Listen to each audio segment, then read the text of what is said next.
Di balik gedung megah ada ribuan anak muda termasuk dari Indonesia yang dikurung dengan paksa, diperlakukan dengan tidak manusiawi, bahkan nyawa mereka dipertaruhkan.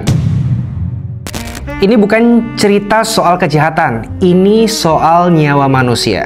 Jadi stay tune ya, karena cerita ini akan mengungkap bagaimana negara Kamboja berubah menjadi sarang judi online alias judol hingga perdagangan manusia di era modern.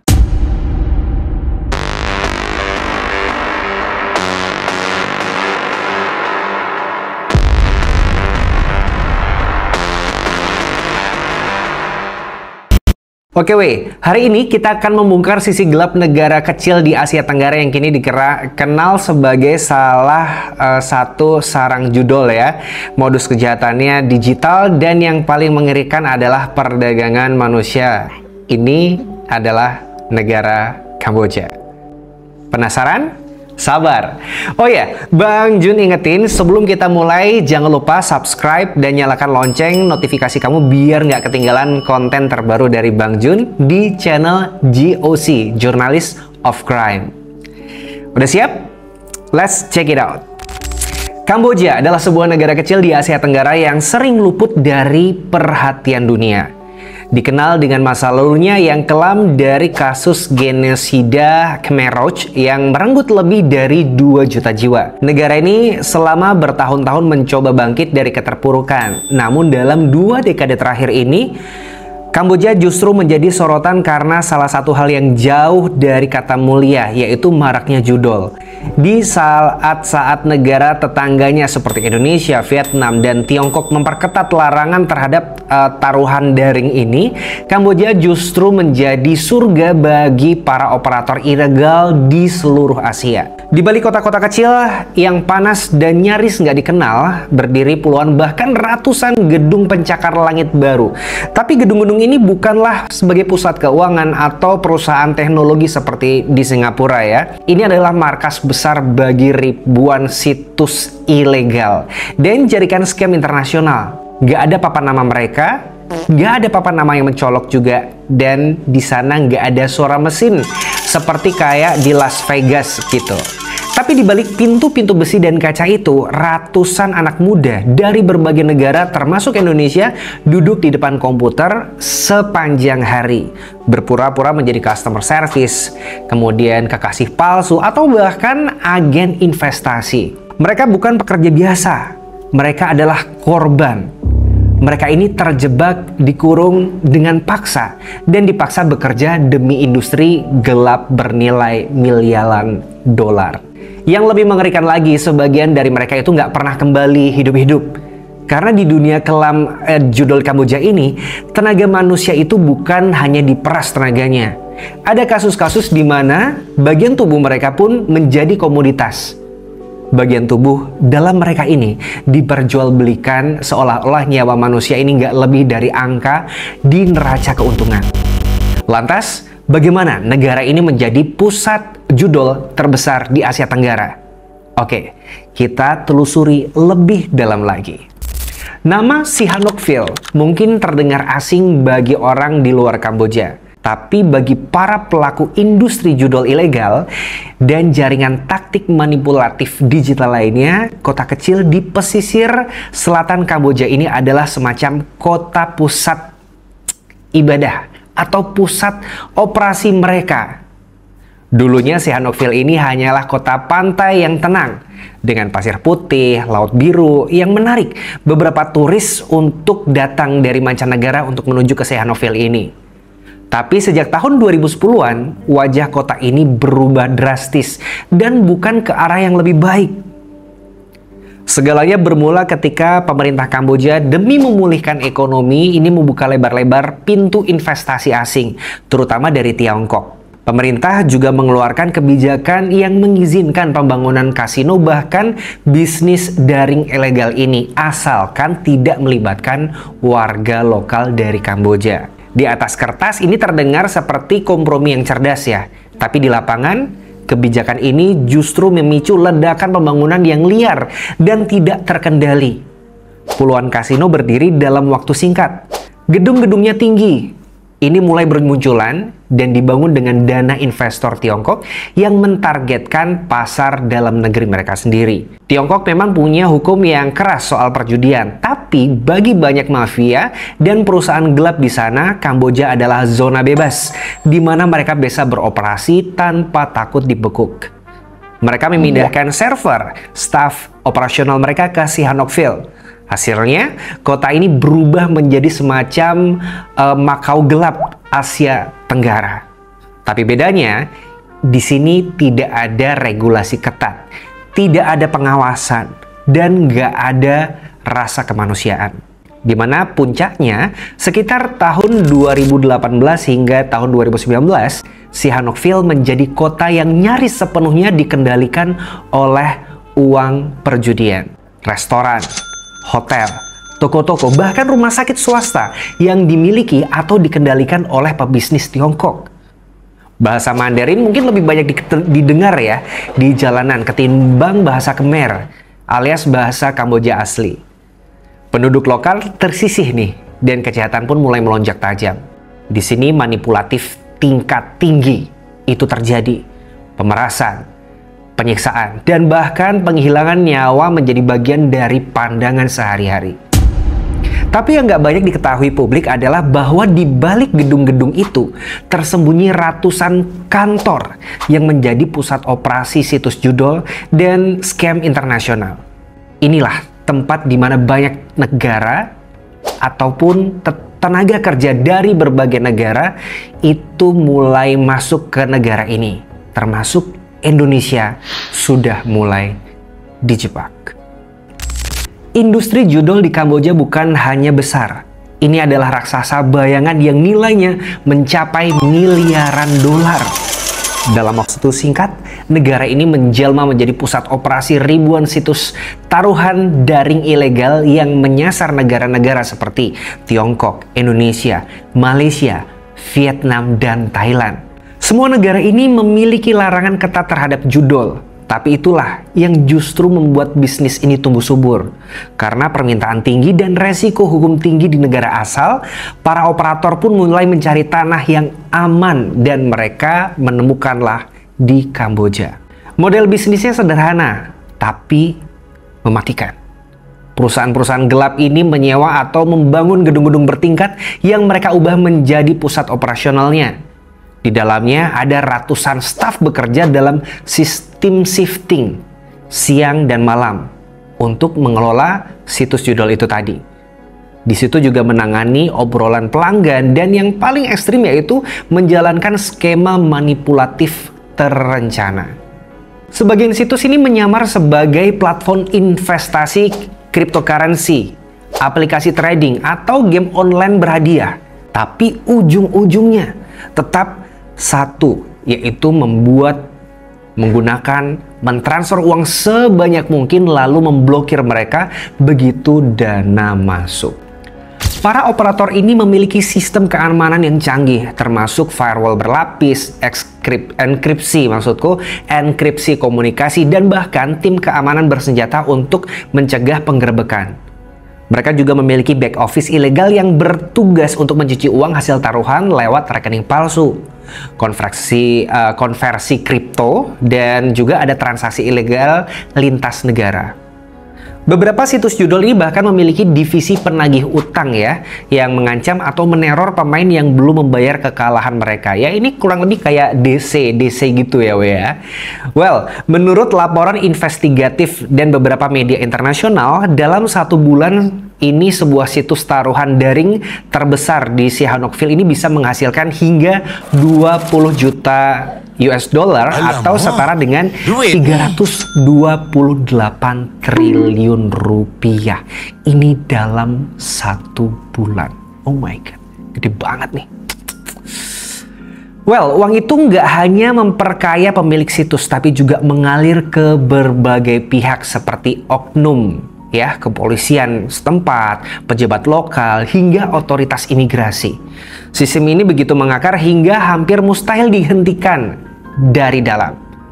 Tapi semua ini butuh satu hal penting, yaitu tenaga murah dan yang patuh gitu. Dan disinilah awal mula penderitaan ribuan pekerja migran dan berbagai negara gitu, termasuk Indonesia. Mereka adalah garda terdepan dari bisnis haram ini yang dipaksa bekerja tanpa pilihan, di bawah tekanan dan dalam kondisi yang sering tidak manusiawi. Seiring berkembangnya industri judol dan kejahatan digital di Kamboja, kebutuhan akan tenaga kerja meningkat pesat. Tapi perusahaan-perusahaan ini tidak merekrut secara terbuka atau legal gitu. Sebaliknya, mereka membangun jaringan perekrutan gelap dan mentargetkan anak-anak muda dari negara-negara berkembang, termasuk Indonesia, Filipina, Vietnam, dan Myanmar. Di sini iklan-iklan lowongan kerja tersebar di media sosial, grup Facebook, dan aplikasi pesan lainnya yang menjanjikan pekerjaan bergaji tinggi di luar negeri sebagai customer service, admin media sosial, atau staf IT. Bagi sebagian orang yang tengah putus asa mencari pekerjaan, tawaran itu terdengar seperti tiket emas ya keluar dari kemiskinan. Mereka dijanjikan gaji antara 800 US dollar hingga 1.500 US dollar per bulan, atau sekitar 13 hingga 24 juta rupiah. Wow. Di sini ada fasilitas juga, akomodasi gratis, makan 3 kali sehari, dan tiket pesawat ditanggung agen-agen perekrut ya, yang sering menyamar sebagai perusahaan outsourcing profesional, bahkan menyediakan dokumen legal seperti surat kontrak kerja dan visa bisnis. Ya, kurang lebih seperti itulah iming-imingnya ya. Namun di sini sesampainya di Kamboja, kenyataan berubah drastis. Para korban ini dijemput di bandara dan langsung dibawa ke komplek gedung yang dijaga ketat. Ponsel mereka disita, paspor dirampas, dan akses komunikasi dengan dunia luar itu diputus total. Mereka tidak bekerja di perusahaan media sosial atau IT seperti yang dijanjikan. Mereka dimasukkan ke dalam sebuah tim scam yang ditugaskan untuk menipu orang lain lewat berbagai macam skema manipulatif. Beberapa dipaksa berpura-pura menjadi agen pinjaman, trader kripto, atau ya pacar virtual untuk menjebak korban di aplikasi kencan. Target harian ini mulai dipasang ya. Jika mereka tidak berhasil memancing korban untuk mengirimkan uang, hukuman fisik ini mulai menanti. Oh my god. Mereka akan mendapatkan pukulan, ya, tindakan menggunakan kekerasan menggunakan listrik. Kemudian ada penahanan tanpa makanan hingga ancaman akan dijual ke sindikat lain gitu. Ya, jika ingin keluar, para pekerja ini diwajibkan membayar uang tebusan nih. Membayar uang tebusan mulai dari 50 juta hingga 150 juta, tergantung kondisi dan posisi mereka. Lebih tragisnya lagi, banyak korban tidak punya siapa-siapa untuk dimintain tolong. Beberapa keluarga bahkan nggak tahu bahwa anak atau kerabat mereka itu sedang dikurung dan dijaga dengan ketat. Dan ini penuh dengan paksaan. Di mata para pelaku, para pekerja ini bukan manusia, melainkan komoditas. Bisa dijual, dipindah tangankan, atau dibuang begitu saja jika dianggap tidak produktif. Dalam banyak kasus, nasib mereka ini menjadi lebih gelap lagi saat dipindahkan ke sindikat-sindikat yang lebih ekstrim. Kasihan sekali nih teman-teman ya. Apa yang awalnya hanya terlihat sebagai praktik eksploitasi tenaga kerja di balik industri judol, ternyata jauh lebih menyeramkan. Kamboja, khususnya kota-kota seperti Sihanoukville, Poi Phet, dan Ba Phet ini telah berubah menjadi epicentrum eksploitasi tenaga kerja manusia modern, di mana manusia diperlakukan seperti barang, diperjualbelikan dari satu sindikat ke sindikat yang lain. Ketika seseorang pekerja tidak memenuhi target, atau terlalu bandel, atau mencoba kabur melarikan diri, mereka akhirnya seringkali dijual ke perusahaan yang berkedok manipulatif digital lainnya dengan harga tertentu. Di sini data yang kami dapat, harganya bisa mencapai 3.000 US dollar hingga 10.000 US dollar, atau sekitar 50 juta hingga 164 juta rupiah per orangnya, tergantung keterampilan, usia, dan kebangsaan dari korban ini. Bahkan ada juga diskon jika korban mengalami luka parah atau penyakit. Di sini tubuh manusia benar-benar memiliki label harga. Astaga. Sindikat-sindikat ini terhubung dalam jaringan internasional yang kompleks. Mereka memiliki perantara, pengacara bayaran, bahkan kolusi dengan oknum-oknum pejabat imigrasi yang memudahkan pergerakan lintas negara. Para korban Indonesia yang direkrut dari Jakarta, Surabaya, atau Medan ini bisa dengan mudah dikirim ke Kamboja, Laos, hingga Myanmar. Sesampainya mereka di sana, mereka akan disekap di sebuah komplek milik para mafia judol tersebut. Beberapa kompleks yang dikuasai mafia ini bahkan dilengkapi dengan sel tahanan pribadi, ruang penyiksaan, dan sistem pengawasan tertutup layaknya penjara. Ada pula laporan tentang korban yang dipaksa bekerja 20 jam sehari, tidak diberi makan jika gagal menipu, dan ada juga yang mengalami kekerasan seksual. Di sini mereka nggak punya hak atas tubuh mereka sendiri. Namun yang paling mengerikan dari semua ini adalah kenyataan bahwa banyak korban yang akhirnya menghilang. Nggak sedikit yang dikabarkan meninggal karena siksaan, bunuh diri, atau dihilangkan nyawanya ketika mencoba kabur. Tapi dalam kasus-kasus yang lebih dalam ataupun yang lebih kelam, mereka nggak ditemukan sama sekali karena tubuh mereka telah dipanen. Kata dipanen ini bukan kiasan. Dalam dunia gelap eksploitasi manusia di Kamboja, muncul satu isu yang lebih mengerikan, yaitu eksploitasi tenaga kerja hingga ke bagian tubuh korban. Disinilah cerita berubah dari eksploitasi menjadi horor.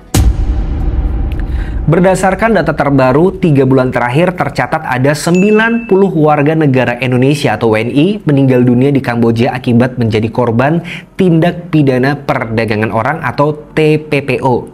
Sebagian besar korban berasal dari Sumatera Utara dan Jawa Barat.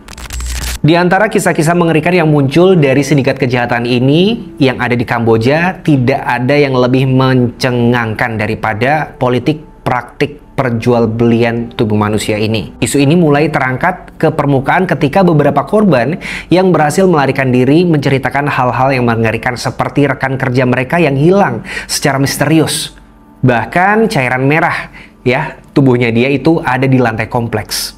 Dan jasad-jasad tanpa bagian tubuh yang ditemukan di area perbatasan. Salah satu kasus yang paling menghebohkan melibatkan seorang warga negara Indonesia bernama Soleh Darmawan. Ini 24 tahun asal Bekasi. Meninggalnya Soleh diduga terkait dengan kasus tindak pidana perdagangan orang dan perdagangan bagian tubuh ilegal. Kementerian Perlindungan Pekerja Migran Indonesia KP2MI ini menyatakan telah turun tangan untuk mengecek kabar bagian tubuh-tubuh dari Soleh ini yang dijual. Kasus lainnya adalah Rizal Sampurna. Jenazah Rizal baru dapat dipulangkan ke Indonesia pada 10 Mei setelah proses yang berbelit-belit dengan perusahaan tempat bekerja di Kamboja. Kementerian Luar Negeri menyatakan bahwa Rizal diduga menjadi korban TPPO. Meskipun penyebab meninggalnya ini disebutkan sebagai serangan jantung. Selain itu, ada juga Ikhwan Sahab, warga Bekasi berusia 28 tahun ini meninggal dunia setelah diduga perlakuan dengan rekan kerjanya di perusahaan yang bergerak di bidang manipulatif daring ilegal di Kamboja. Ikhwan mengalami penyiksaan karena gagal memenuhi target pekerjaan yang mengakibatkan luka-luka serius dan akhirnya meninggal dunia setelah dirawat di rumah sakit. Mereka yang sudah meninggal dan diambil bagian tubuhnya ini adalah para pekerja imigran yang tidak lagi berguna bagi operasi mereka yang dianggap terlalu lemah, sakit, atau terlalu banyak protes. Dalam kondisi tak berdaya, para korban ini diambil bagian tubuhnya seperti ginjal, hati, bahkan jantung untuk dijual ke pasar internasional. Oke. Bagian tubuh ini memiliki nilai fantastis di pasar ilegal. Ini ya, satu ginjal bisa dihargai antara 20.000 US dollar hingga 50.000 US dollar atau sekitar 300 juta hingga 800 juta tergantung pembelinya siapa. Jaringan penjualan ini mencakup dokter-dokter gelap, rumah sakit bayangan, hingga jalur distribusi lintas negara. Beberapa korban yang ditemukan meninggal dunia ini menunjukkan tanda-tanda pembedahan kasar seperti itu, tanpa dokumentasi medis, tanpa anestesi yang memadai. Praktek ini bahkan diyakini terjadi di lokasi-lokasi tertutup di kompleks yang sama tempat para korban judol ini bekerja. Pemerintah Indonesia sendiri mengakui bahwa perdagangan bagian tubuh adalah ancaman nyata. Beberapa kali, KBRI di Phnom Penh ini menerima laporan dari WNI yang dikurung dengan paksa, dipukuli, bahkan diancam akan dipanen jika bekerja tidak sesuai target. Tapi karena banyak dari mereka masuk ke Kamboja lewat jalur ilegal atau visa palsu, proses perlindungan hukum ini pun menjadi rumit. Kamboja, negara yang dulunya ingin membangkitkan ekonomi lewat investasi asing, kini dikenal sebagai ladang perbudakan modern dan pengambil alihan tubuh manusia. Dan di tengah semua itu, ratusan, bahkan ribuan orang Indonesia pun terus menjadi korban. Ketika kasus demi kasus mulai muncul di permukaan, tekanan terhadap pemerintah Asia Tenggara pun mulai meningkat. Indonesia, Filipina, dan beberapa negara lain mulai menerima laporan dari keluarga korban yang kehilangan kontak dengan kerabat mereka yang ada di Kamboja. Beberapa keluarga nekat menyusuri jejak mereka sendiri ya, untuk menghubungi relawan, jurnalis, bahkan mantan korban ini pun mereka hubungi demi menemukan keberadaan orang yang mereka cintai di Kamboja. Pemerintah Indonesia akhirnya mulai bertindak melalui KBRI Phnom Penh ya.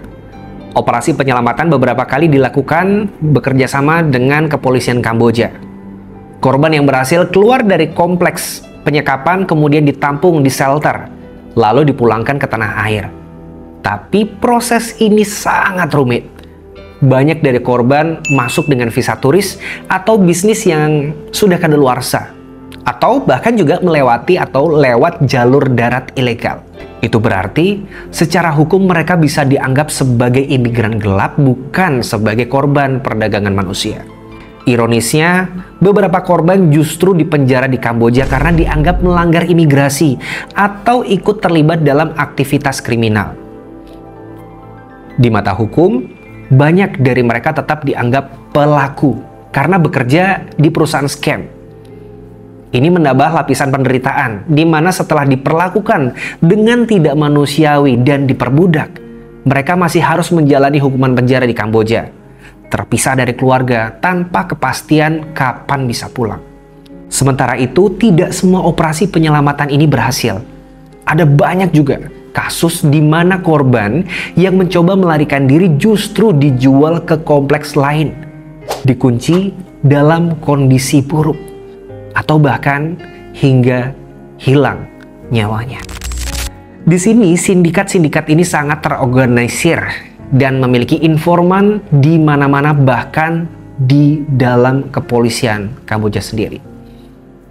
Meski demikian, perjuangan tak pernah terhenti. Di sini ada lembaga seperti Global Anti-Scam Organization, ada GSO, kemudian ada juga para aktivis HAM dan jurnalis investigatif terus menyuarakan kisah para korban. Perlahan, sorotan internasional pun meningkat. Namun sindikat-sindikat ini justru masih terus beroperasi, berevolusi, dan berpindah-pindah lokasi, terutama ke daerah perbatasan seperti Myanmar dan Laos untuk mencari tempat baru untuk menjalankan praktek ilegal yang mengerikan itu.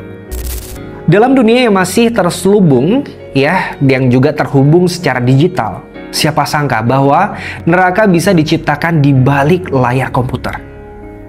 Kamboja, negara yang pernah dilanda tragedi kemanusiaan Khmer Rouge ini, dikenal kembali lewat sisi gelap yang berbeda sebagai pusat perdagangan manusia modern.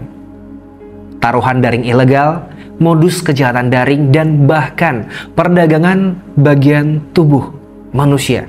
Semua itu berjalan dengan nyaris tanpa hambatan, dilindungi oleh sistem korup yang menutup mata atas penderitaan ribuan orang.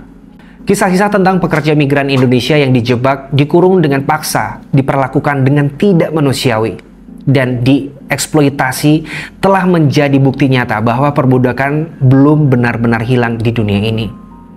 Mereka bukan hanya kehilangan kebebasan, tapi juga kehilangan martabat, harapan, dan dalam kasus terburuk, hilangnya nyawa mereka.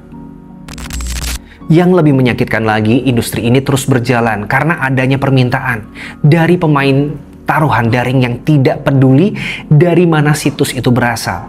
Dari investor yang mengejar keuntungan di aplikasi palsu, dan dari pasar gelap yang haus akan bagian tubuh manusia. Setiap klik, setiap transfer uang, setiap akun yang dibuat, semuanya memperpanjang penderitaan para korban. Upaya penyelamatan yang dilakukan oleh pemerintah dan organisasi relawan memang penting, tapi tidak akan cukup selama akar masalahnya tetap hidup seperti korupsi, lemahnya hukum internasional, dan kurangnya kesadaran publik. Di sini dunia harus tahu bahwa di balik dunia maya yang serba canggih itu ada tempat-tempat seperti Sihanoukville ini, di mana manusia diperlakukan seperti mesin, komoditas, bahkan hanya dinilai sebagai potongan daging. Kini lebih dari sebelumnya, penting bagi kita untuk tidak tutup mata. Jangan mudah percaya dengan tawaran kerja asing yang tidak jelas. Jangan mengabaikan tanda-tanda kejahatan digital. Dan yang paling penting adalah jangan pernah anggap bahwa tragedi ini hanya terjadi pada orang lain. Karena ketika satu manusia bisa dijual dan hilang nyawanya demi keuntungan digital, tidak ada lagi yang bisa disebut aman. Kamboja telah menjadi cermin suram bagi masa depan Asia Tenggara jika kita membiarkan kejahatan dunia maya tumbuh tanpa kontrol. Dan selama itu masih terjadi, kita akan terus mendengar jeritan dalam gedung-gedung tertutup di mana tempat manusia dikurung dan perlahan dilenyapkan.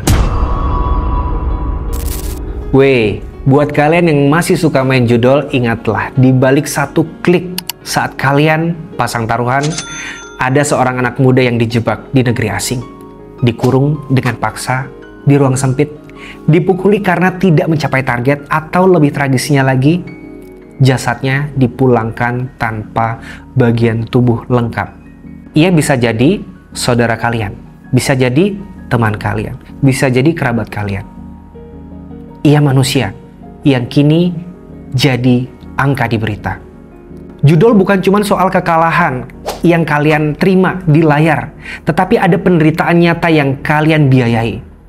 Situs yang kalian dukung berdiri di atas air mata para korban, jeritan mereka di malam hari, dan tubuh-tubuh tak bernyawa yang tak sempat berpamitan pulang.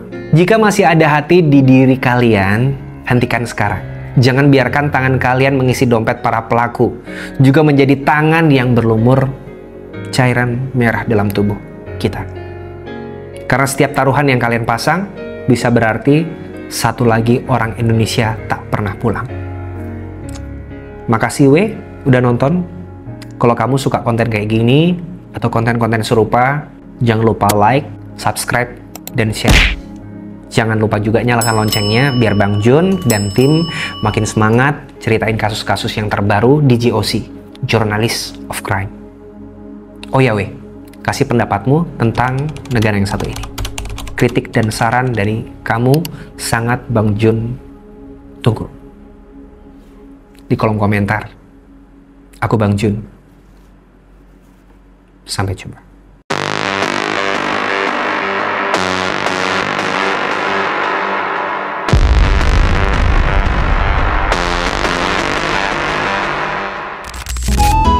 Sebentar.